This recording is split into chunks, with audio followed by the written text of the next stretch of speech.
마가복음 12장의 마지막 부분을 읽었습니다. 이 어떻게 지금 이 12장의 말씀이 펼쳐지고 있는지, 이제 마가복음 얼마 안 남았죠? 13, 14, 15, 16장까지 이렇게 하면은 끝나게 되는데, 요 12장, 특별히 12장은 여러 가르침들과 논쟁들이 담겨 있었고, 그러한 내용이에요. 제가 이렇게 어디 있는가를 반복해서 얘기하는 것은 여러분들도 이 전체의 그림을 좀 가지면 좋겠다, 이런 생각이 있어서 그래요. 그래서 8장에서 예수님이 사람들이 나를 누구라 하느냐? 너희는 나를 누구라 하느냐? 그때부터 이제 이 십자가를 향한 이 초시계가 째깍째깍 넘어가기 시작했죠. 거기서 바른 답변을 들으시고부터 이제 주님은 먼 저 북방에서부터 이 예루살렘을 향한 여정을 시작하셨고, 그 가운데 두 번 더 반복해서 이 자신이 십자가에 달려 죽으실 것을 명백하게 가르치셨고, 그렇게 해서 이제 예루살렘에 입성하실 때 예수님은 낙이 새끼를 타고 들어오시고, 많은 사람들이 호산나 우리를 구원하소서 오는 다윗의 나라여, 이런 찬송을 드렸죠. 그렇게 들어오신 다음에 주님이 제일 주목하셨던 것 성전이었어요. 성전. 그 성전, 그리고 성전 용도 파기 선언, 혹은 성전 파괴라고도 불리는 그런 선언을 하시고, 이것은 무화과와도 얽혀 있었죠. 그리고 주님이 이제 계속해서 예루살렘 성전 안 뜰에서 지금 사람들과 논쟁하시며 가르치신 것, 그것이 12장이죠. 그럴 때 이 이야기들의 시작 부분은 사람들이 예수님을 올무에 걸려 넘어지도록 함정을 판 질문들이 이어졌었어요. 그러다가 바로 지난 시간에 최초로 그 바리새인들, 서기관 중에 한 명이 예수님께 대해서 호의를 가지고 진정으로 묻고 싶었던 것, 그것을 물었고, 예수님은 지금 우리에게는 너무 익숙하지만 당시까지만 해도 그렇게 명확하게 정리해 준 적이 없었던 그것, 하나님의 도덕법, 십계명으로 요약되어 있는 그것을 다시 두 가지 그렇게 요약하시는 이러한 것들을 말했고, 서기관이 이것을 아주 기뻐하며 받았고, 예수님은 그가 하나님 나라에 가깝다 선언을 하셨죠. 오늘 이 이야기들의 마지막은 이제 오히려 예수님이 그들에게 질문을 던지는 것으로 시작이 됩니다. 이 질문은 어찌하여 서기관들이 그리스도를 다윗의 자손이라 하느냐? 서기관들, 아주 직접적으로 말하면 성경 필사자들이고요. 이들은 성경의 전문가라고 불렸던 사람들이었어요. 그들이 백성들에게 뭐라고 가르쳤냐면, 그리스도는 다윗의 자손으로 오신다. 그리스도는 다윗의 자손일 것이다. 이렇게 가르쳤어요. 그런데 예수님이 성경의 한 부분, 이 역시 구약 성경인데요. 시편 110편 1절입니다. 다윗이 성령에 감동되어 친히 말하되, 주께서 내 주께 이르시되 내가 내 원수를 내 발 아래에 둘 때까지 내 우편에 앉았으라 하셨도다. 우리는 여기 이제 이 주, 내주 이렇게 표현되는 것들이 잘 드러나 있지 않은데, 첫 번째 주, 이거는 누구겠어요? 그 유명한 여호와 하나님. 그러니까 이 사람들은 관습상 주라고 부르지만 거기에 나와 있는 문구는 그 있죠. 읽을 수 없는 그것. 어떻게 읽는지를 잃어버린 그 문자. 그 문자가 거기 적혀 있는 거예요. 그러니까 이것은 여호와 하나님이구나라는 걸 분명하게 알 수 있을 거예요. 그런데 그 대상이 또 다른 누군가에게 이야기를 하는데 다윗이 그를 내 주께라고 이렇게 붙였다는 거예요. 내 주. 그래서 내가 내 원수를 내 아래 둘 때까지 너는 내 우편에 앉았으라 하셨도다. 이게 시편 110편 1절이라고 하는데 이 말씀 이거 이상하지 않냐? 너희는 다윗이 그리스도의 그리스도가 다윗의 자손이다. 다윗이 조상이다. 이렇게 가르쳤는데 다윗은 그리스도를 주라고 했는데 어떻게 그의 자손이겠냐? 이렇게 질문을 하시고 사람들이 여기에 대해서 적절한 답변을 잘 못 던진 것이죠. 그래서 이 서기관들과 바리새인들의 답은 나오지 않고 사람들은 그들을 오히려 이렇게 꼼짝 못하게 하는 이런 질문에 대해서 아주 즐겁게 듣는 이런 모습으로 첫 이야기가 마무리됩니다. 그러면서 예수님은 저 서기관들에 대해서 어떤 평가를 내리세요. 여기서 핵심은 39절에 삼가라, 주의하라. 저들을 주의하라는 거예요. 주의하라. 서기관들을 주의하라. 저들의 모습은 세 가지로 나타나는데 긴 옷을 입고 다니는 것과 두 번째, 시장에서 문안받는 것과 세 번째, 회당의 높은 자리와 잔치의 윗자리를 원하는 것. 저런 서기관들을 조심해라, 주의해라 이렇게 말씀하십니다. 이들의 이 세 가지 모습, 긴 옷, 이것은요 자신들이 이 스승이라는 걸 나타내는 긴 끌리는 그런 종류의 특별한 옷을 이들이 입고 다녔다고 해요. 그래서 다른 사람들과 이제 구별되어 보이려고 하는 그런 목적이었던 것이죠. 시장은, 두 번째 시장은 당시에는 모든 사람들이 다 모여드는 공적인 자리였어요. 그래서 그런 자리에서 사람들이 자신들이 지나가면 머리를 조아리고 인사하고 높이는 것, 이런 것들을 아주 좋아했고요. 즐겼다고 하고. 세 번째로 회당이나 또 잔치나 이런 곳들에서 높은 자리를 차지했다고 그러죠. 예수님이 그거 어리석은 일이다 이렇게 얘기한다고 했어요. 예수님이 잔치의 비유로 자신이 갔을 때 높은 자리에 앉으면 어떤 일이 있을 수 있냐면 주인이 더 중요한 손님이 왔을 때 죄송한데 이분이 오셨으니까 좀 자리를 좀 비켜주세요. 그래서 가게 되면 오히려 저 비어있는 말석으로 가게 될 수 있지 않냐.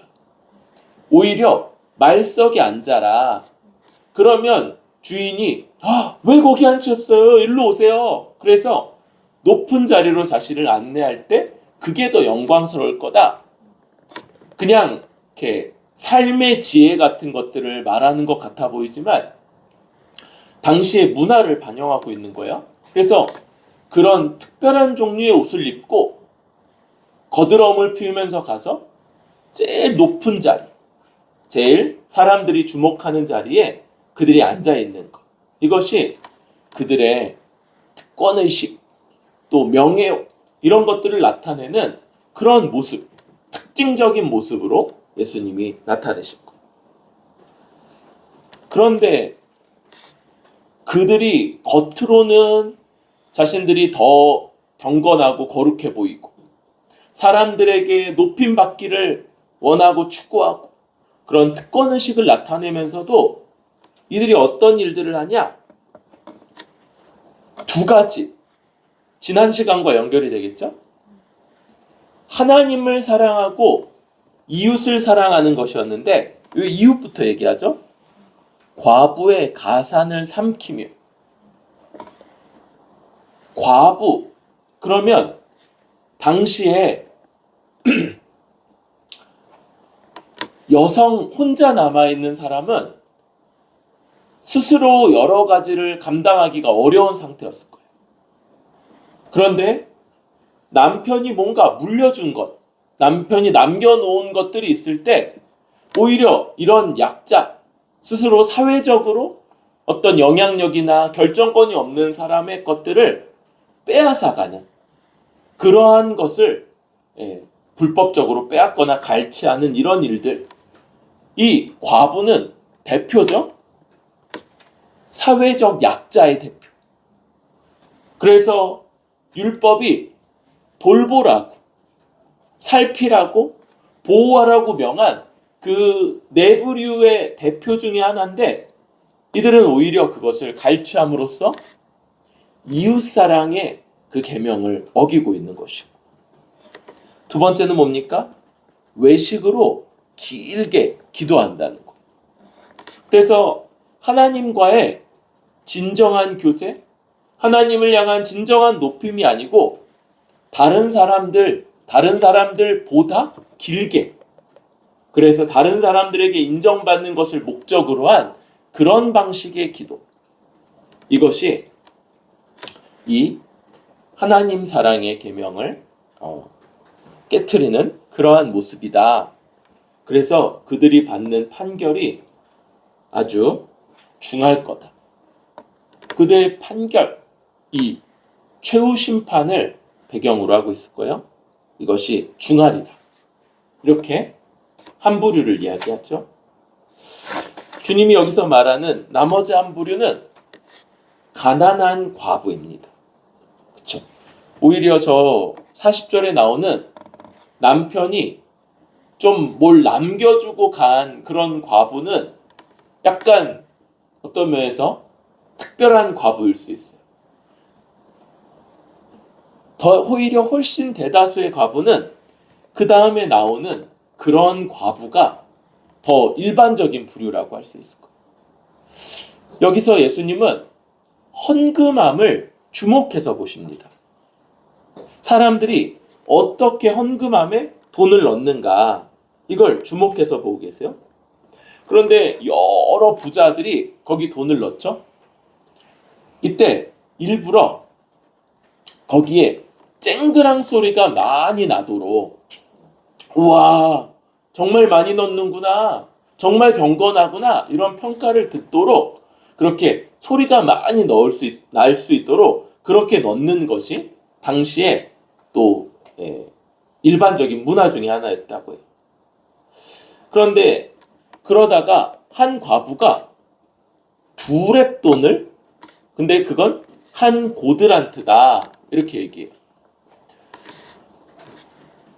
요 렙돈, 고드란트 굉장히 적은 돈이죠. 지금 보니까 두 렙돈이 한 고드란트니까 이게 제일 싼 돈, 우리식으로는 10원짜리 하나 같은 느낌이에요. 우리가 아는 이 돈의 단위 중에 데나리온 있죠? 노동자 하루치 품삯? 그게 128 렙돈이래. 128 렙돈. 그러니까 그죠? 그 정도는 아니겠네요. 10만 원 그러면 100분의 1이니까 100원 정도? 1000원 정도인가요? 아무튼 굉장히 적은 그런 돈. 고드란트는 64 고드란트가 한 데나리온. 우리 유명한 또 적은 돈 있잖아요. 아사리온. 참새 2마리가 한 아사리온에 팔린다.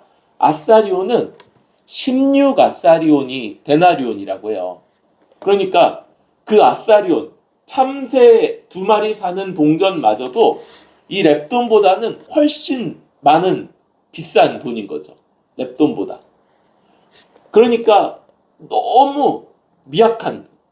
그런데 제자들을 불러서 내가 진실로 너희에게 이르노니 이 가난한 과부는 헌금함에 넣는 모든 사람보다 많이 넣었도다.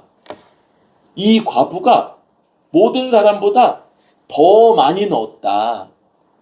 왜 그러는가 봤더니 그 나머지는 다 풍족한 중에 그걸 넣어도 남아있는 것들이 많은 그런 사람들이 넣었는데 과부는 가난한 중에 자기의 모든 소유 곧 생활비 전부를 넣었다.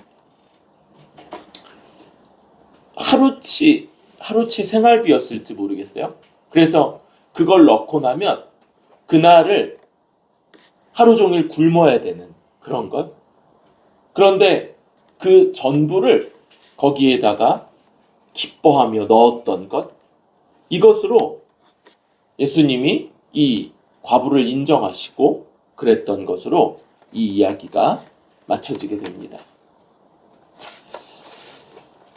우리 먼저 여러분 이 첫 번째 이야기 예수님이 다윗의 자손 다윗의 주님 요 이야기 우리가 이 다윗의 자손이라는 것을 지금 부정하는 걸로 보는 건 어려워요. 그렇죠?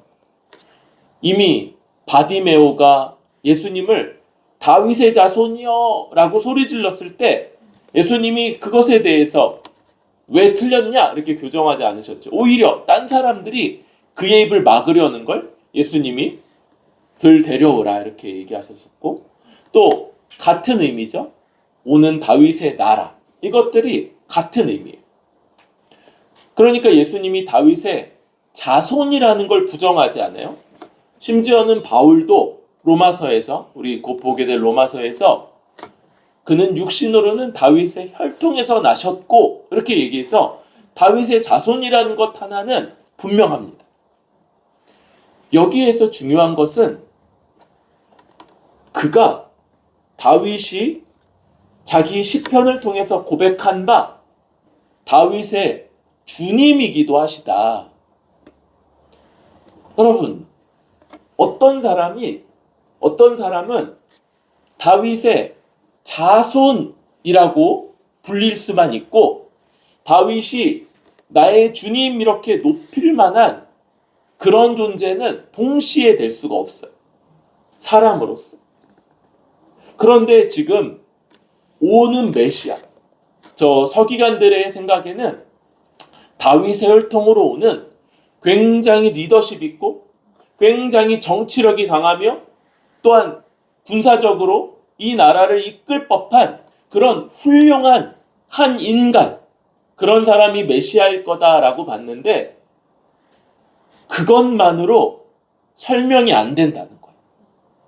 그 정도 훌륭한 대단한 아주 능력 있는 그런 종류의 어떤 사람 정도로 구약 너희가 그렇게 성경의 전문가라고 하는데 구약이 말하는 바가 다 설명되지 않는다는 거예요.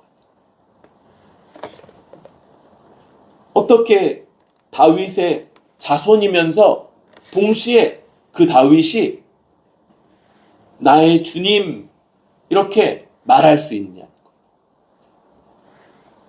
어떻게 그렇습니까? 우리 지금 이렇게 주님은 여기 구체적인 답변이 나와 있지 않지만 우리 주님이 바로 다윗의 혈통으로 나시지만 그러나 그때 비로소 존재하게 되신 분이 아니라 영원 전부터 계신 이위 하나님, 아들 하나님, 바로 그 하나님이 다윗의 혈통으로 참 사람이 되시는 것이기 때문에 그래서 메시아가 다윗의 자손이면서 동시에 다윗조차도 내 주님, 다윗의 주님으로 높임받아 마땅한 그러한 분이실 수 있는 것이죠. 유대인들은 이런 이해가 없었죠. 여전히 삼위일체를 믿고 있지 않아요? 유대인도 이슬람도 다 한 분 하나님이라고 믿죠. 이들은 그런 이해가 없었기 때문에 이 문제를 해결할 수 없었어요. 우리는 이것과 관련해서 우리의 왕, 우리를 인도하시는 우리의 왕은 어떤 분이십니까? 그분은 영원전부터 계시는 창조자이고 만물의 통치자이고 만물을 이 뜻대로 이끄시는 영원한 통치자 하나님이시며 동시에 다윗의 혈통에서 우리와 같이 응애하고 태어난 그러한 참사람, 참 하나님이며 참 사람이신 분, 바로 이분이 우리의 왕이고 우리를 모든 복락 가운데 인도할 수 있는 유일한 분이신 거예요. 다른 하나님, 다른 메시아로서는 불가능합니다. 뭔가가 부족해. 사람이 아니라면 우리 대신에 우리가 받아야 될 형벌을 대신 받아 죽으실 수 없어요. 속량할 수 없어요. 대신 대가 치르실 수 없어요. 반대로 하나님이 아니시라면 어떻습니까? 그의 희생의 가치는 고작 완전한 인간일지라도 한 명을 대신할 수 있을 뿐일 거예요. 우리 같은 사람, 우리 같은 모든 인류, 주께서 택하신 모든 백성들이 구원받을 수 있는 그 완전한 속죄, 그리고 이것을 우리에게 넘치도록 부어주시기 위해서는 영원하신 하나님이셔야만 된다. 그리고 그러한 분이 우리에게 오셔서 우리의 왕이 되어주시고 우리의 주님 되어주셔서 하나님 나라로 인도하신다는 것. 이것이 우리가 이 이야기를 통해서 다시 한번 붙잡아야 되는 우리 주님에 대한 이해라고 할 수 있겠습니다. 그럴 때 여러분, 교회에서, 당회에서 목사와 장로들이 하는 제일 중요한 일이 뭘까요? 그죠? 뭐 여러 가지로 얘기할 수 있는데 한마디로 명부관리다 이렇게 말해요. 명부관리. 이게 뭐냐면 누가 우리 교회에 속한 자이고 누가 아닌가, 그것이 명부예요. 여기에서는 몇 가지 방식으로 나가게 되죠. 하나는 이명에서 나가든지, 아니면 제명, 출교돼서 제명돼서 나가든지, 아니면 사망으로 인해서 이 교회 명부에서 빠지게 되는 이런 것들이 있고, 반대로 어떻게 들어옵니까? 그렇죠? 출생을 통해서 들어오게 되고요. 또 입교를 통해서 이제 모든 그 권한을 가지는 정회원으로서 인정받게 되고, 세 번째로 이제 다른 교회에서 임명해 온 분은 정회원 서약을 통해서 속하게 되는 것. 물론 이제 세례를 받고 그렇게 해서 되게 되죠. 이런 방식, 이 명부 관리가 가장 중요하다 이렇게 얘기하는데, 예수님이 지금 이 두 가지 서기관들과 과부를 통해서 하시는 것이 누가 하나님 나라 백성이 아닌가, 그리고 누가 하나님 백성인가를 우리에게 보여주시는 것이죠. 서기관들은 그러한 특별한 옷도 입고 사람들에게 막 인사받는 것도 좋아하고 그랬지만 당시에 제일 존경받았던 그룹이고요. 그 중에서 제일 경건해 보였던 사람들이고, 그들은 하나님 나라 들어가는 것이 따놓은 당상이다라고 자타가 공인했던 사람들이에요. 그들이 안 들어가면 누가 들어갈 수 있겠는가? 예수님이 뭐라고 그러세요? 너희 의가 바리새인과 서기관보다 더 낫지 않으면 하나님 나라에 결코 들어갈 수 없다. 바리새인과 서기관들의 의는 하나님 나라에 들어가는 의라고요? 아니라고요? 아니라고 말씀합니다. 아니라고. 그런데 여기서의 초점은 뭐예요? 삼가라, 주의하라. 왜냐하면 저들의 저런 모습이 그럴듯해 보이고 사람들에게 인정받고 높임받는 것, 그것이 정말 그래 보여서 너희도 영향을 받을 수 있기 때문에 주의하라. 이게 우리를 향한 주님의 말씀이고 가르침이신 거예요. 여러분, 서기관들은요, 가장 중요한 문제, 그들은 자신들이 열심히 없었던 것도 아니에요. 율법을 누구보다 더 많이 지켰던 것도 맞고 누구보다 더 잘 알았던 것도 맞아요. 그런데 뭡니까? 자신들의 그 부족한 의, 불충분한 의로 하나님 나라에 들어갈 수 있다고 여긴 것. 왜? 자기가 보니까 모든 유대인들, 이방인들은 일단 다 불합격이고 모든 유대인들 중에도 자신들이 최고 엘리트라는 거예요. 율법을 지키는데, 율법을 완송하는데, 율법대로 살아가는 데 있어서 자기들만한 사람들이 없으니까 하나님 나라에 들어간다면 우리가 제일 먼저 들어가겠지라고 여겼다. 여러분, 이 지점이 저 바리새인들이 빠졌던 가장 큰 덫이고 우리가 가장 주의해야 하는 바라고 할 수 있어요. 여러분, 하나님 나라 들어가는 것이 따놓은 당상인 사람은 존재하지 않습니다. 우리는요, 우리 삶으로, 우리의 행위로, 우리가 쌓은 의로 하나님 나라에 들어갈 수 없어요. 누군가 대단해 보이는 사람이 우리 앞에 서서 자신의 경건과 자신의 거룩과 다른 사람을 향한 이타적인 삶과 온갖 헌신들을 보인다 할지라도 주의해야 되죠. 어떤 사람도 그 바리새인, 서기관들 그 높은 기준으로도 하나님 나라에 들어갈 수 없으며 그런 방식으로가 아니고 오직 이 하나님 나라의 왕, 우리 주님이 참 하나님이시며 참 사람이셔야 되는 그 이유, 그가 우리를 위해서 대신 행하신 그 형벌적 대속 외에는 이 하나님 나라 들어가는 길이 없다는 것.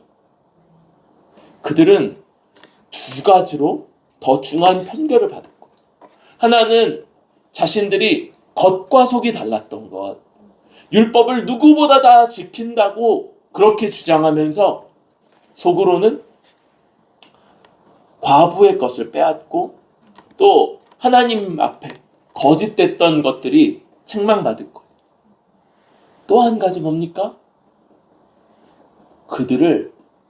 그들보다 연약한 사람들을 미혹해서 똑같은 길로 자기의 행위와 자기의 삶을 의지하게 만든 그 길이 하나님 앞에서 책망받게 될 것입니다. 우리가 우리 입으로 말해야 될 거예요. 우리 입으로. 나는 불의한 자고 오직 하나님의 은혜, 우리 주님이 우리를 위해서 이루신 것 외에 내가 의지할 수 있는 것이 없습니다. 우리는 그렇게 말해야 되고요. 또 그렇게 늘 주 앞에서 힘쓰지만 그러나 그것으로가 아니라 주님이 이루신 것, 믿음으로 거저 얻은 것들로 하나님께 은혜로 받아들여는 자다라는 것들을 우리가 계속 인식하고 말로 또 우리의 행동으로 말할 때 행할 때 우리 이것을 나타내기 위해서 힘써야 할 것이다.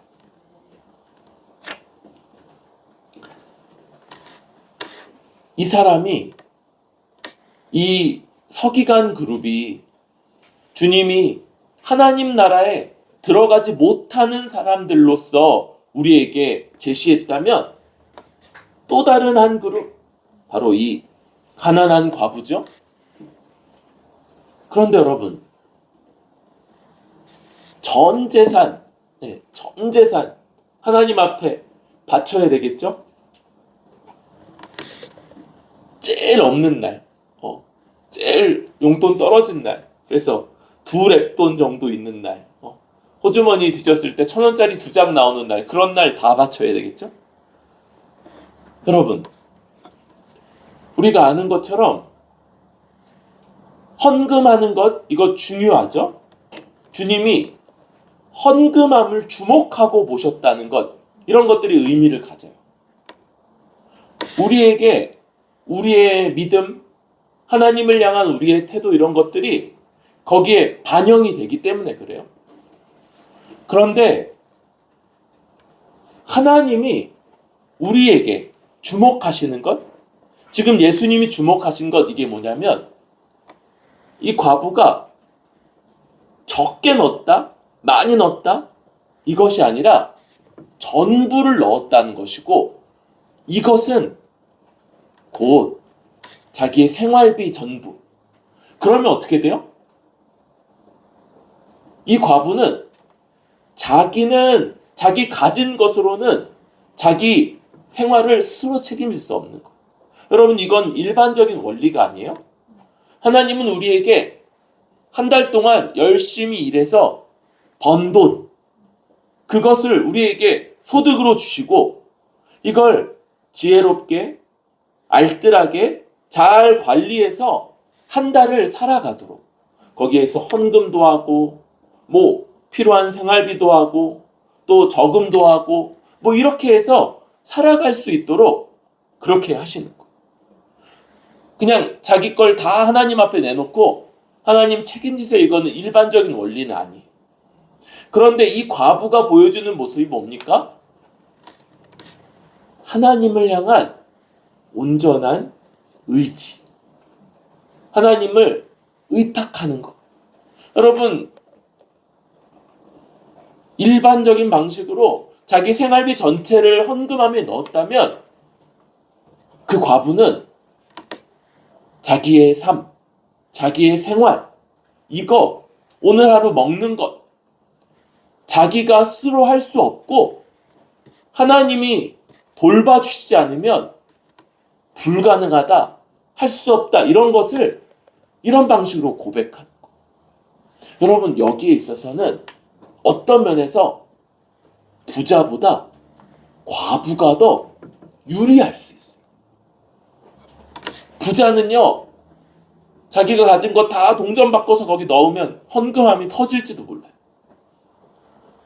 넣을 만큼 넣고도 남아있는 것들이 있어서 실제로 자기가 자기 가진 것을 의지해서 살아가는 자인지 아니면 하나님을 의지해서 살아가는 자인지가 명확하게 하기가 쉽지 않아요.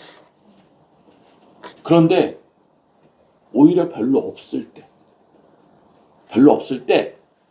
이렇게 고백하기가 쉽고, 여러분, 그래서 하나님 앞에서 없을 때, 뭔가 좀 있을 때, 이 두 때가 우리에게 모두 필요하고 모두 훈련의 기회라고 할 수 있어요. 여러분, 별로 없을 때 그때도 살아낼 수 있는 것, 하나님께 의지하고 필요한 것을 구하고 하나님이 여러 가지 방식으로 채워서 때로는 내게 꼭 필요한 건데 필요하다 여겼는데 그렇지 않음을 깨닫는 부분도 있겠고, 또 여러 방식들로 나의 필요한 것들을 채우시는 것들을 경험함으로써 하나님이 우리 삶을 주관하신다는 것을 배우고, 그게 전부는 아니에요.